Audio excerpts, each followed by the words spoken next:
Max Verstappen has just lost the man who put him in Formula One. Helmut Marko is leaving Red Bull after 20 years.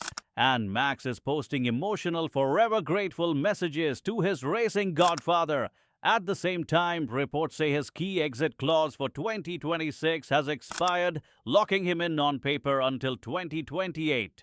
But Verstappen is already warning he would not hesitate to walk away in 2027 if Red Bull's new era fails him. Search: are we watching Max commit to Red Bull for life? Or are we at the start of the biggest transfer or shock retirement story F1 has ever seen? Max Verstappen has just lost the man who put him in Formula One, and at the same time, the escape hatch everyone thought he had in his Red Bull contract has quietly disappeared. Helmut Marko, the 82-year-old architect of Red Bull's junior program and the man who pushed a 17-year-old Verstappen onto the grid, is stepping down at the end of 2025 after more than 2 decades with the team. Verstappen's Instagram response was short but heavy, thanking Marko and saying they'd achieved everything they dreamed of together, that he was forever grateful for the belief that started it all. On the surface, it looks like a simple farewell. In reality, it's the first page of a very different chapter in Max Verstappen's career. Because Marko's retirement doesn't arrive in isolation, it lands on top of a year where Red Bull's old guard has already been ripped out of the system. Christian Horner, the team boss who guided Red Bull from their first race in 2005 to 8 drivers' titles and 6 constructors' crowns, was sacked in July after a turbulent spell on and off the track and replaced by Laurent Mekies as team principal and CEO. Design genius Adrian Newey, the man behind so many of Red Bull's dominant cars, has signed with Aston Martin and will become their team principal from 2026, leading a Honda-powered project aimed directly at the front of the grid. Now Marko, the final pillar of the original Mateschitz-Horner-Marko triangle, is stepping away too. In less than a season, Verstappen has gone from being the star of a stable dynasty to the centerpiece of a completely rebuilt organization. For Verstappen personally, Marko's departure is not just another management shuffle. This is the man who fought to put him into a Toro Rosso seat at 17 when half the paddock thought it was reckless, then backed the mid-season promotion to Red Bull in 2016 that changed modern F1. Over the years, Verstappen has described Marko as more than a boss, almost a racing father figure. And that's exactly what his farewell message sounded like. Not corporate, not politically careful, just emotional and direct.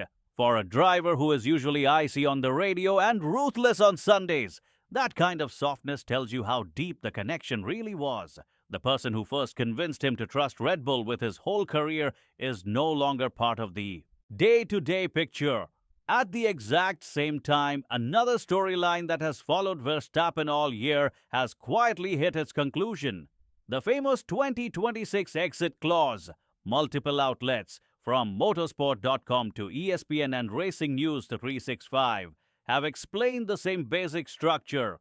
Verstappen's mega deal runs until the end of 2028. But there was a performance-related provision that would have allowed him to walk away early if he dropped to 4th or lower in the championship before the summer break. The theory was simple. If Red Bull's form collapsed or internal chaos dragged him down the order, he could trigger that clause and be free to move for 2026. Instead, even in a more competitive field, Verstappen stayed inside the top 3, and by Hungary, Belgium, that escape route had expired. Motorsport reported he would not be able to trigger the clause heading into 2026, and Racing News 365 called it what it was.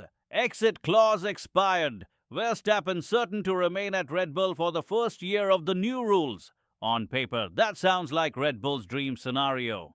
They keep their superstar just as the sport shifts into a whole new engine era, with Red Bull Ford power units arriving in 2026 and the team trying to steady itself after a year of internal shock.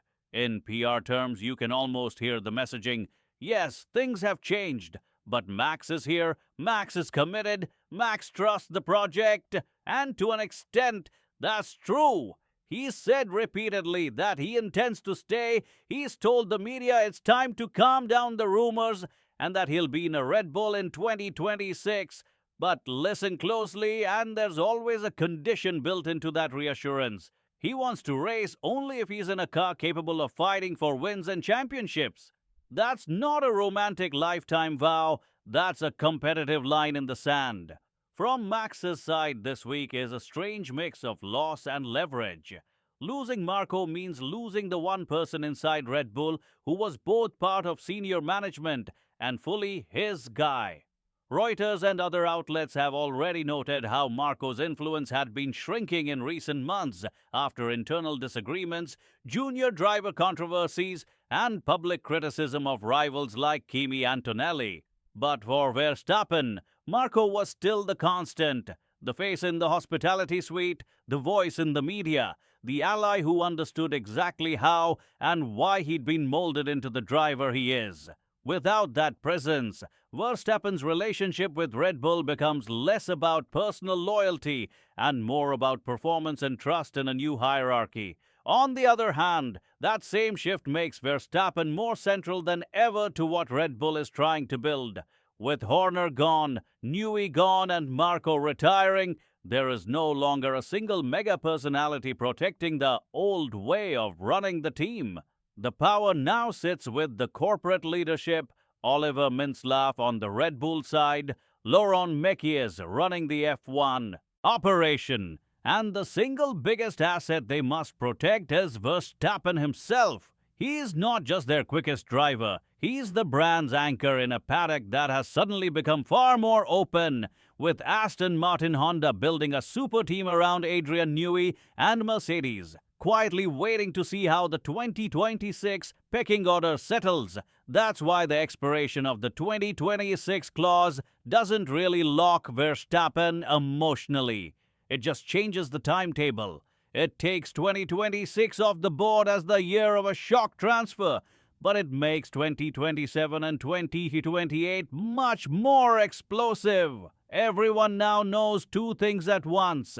Verstappen will start the Ford era in a Red Bull, and if that package is anything less than world-class, the pressure to change teams or even rethink his long-term future will hit a new level. Marko himself predicted versions of this in earlier interviews, warning that Verstappen is not the sort of driver who will grind around in midfield machinery just because his name is on a contract. With Marko gone, that warning becomes even more pointed. There's no one left inside the camp who can translate Verstappen's frustrations for the boardroom the way he did. For Verstappen as a person, you can imagine how different 2026 is going to feel compared to, say, 2021. Back then, he was still the hungry challenger trying to topple Mercedes, backed by a tight inner circle that had been around him for years. The team boss was the same, the technical director was the same, the advisor was the same. The only real question was whether the car would be fast enough. Now he'll walk into a garage where the colors and the logo are familiar, but the authority figures are not. The team principle is new. The technical leadership has been altered. The Ford partnership replaces the comfortable Honda relationship he grew used to, and the one person who could look him in the eye and say, "We've done this before, trust the process," will be watching from home. That mix, emotional upheaval plus contractual stability, is what makes this such a fascinating moment in his career. He's not a teenager anymore, trying to prove he belongs. He's a multiple world champion, already in the history books, openly saying he doesn't want to race into his 40s and that he values quality of life and enjoyment as much as raw statistics. The rumors from earlier this year about Mercedes and Aston Martin weren't fan fiction. They were built on real structural details in his deal and genuine interest from rival teams. Those doors haven't vanished just because one clause expired. What's changed is that any move now would have to be bigger, more deliberate and more public, not a quick exit through a side door loophole. For F1 as a whole, this sets up an incredibly tense few seasons. If Red Bull and Ford nail the 2026 regulations and Verstappen starts winning again in a refreshed environment, the narrative flips.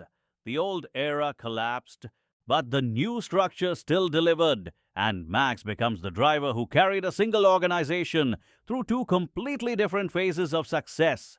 If they stumble, every poor race, every reliability drama, and every comment from Verstappen about where we need to be will be read as a clue, a breadcrumb pointing toward a possible 2027 or 2028 bombshell, either a move to a Newey-led Aston Martin Honda or to a rejuvenated Mercedes project, or even an early exit from F1 if he decides he's done everything he wanted to do.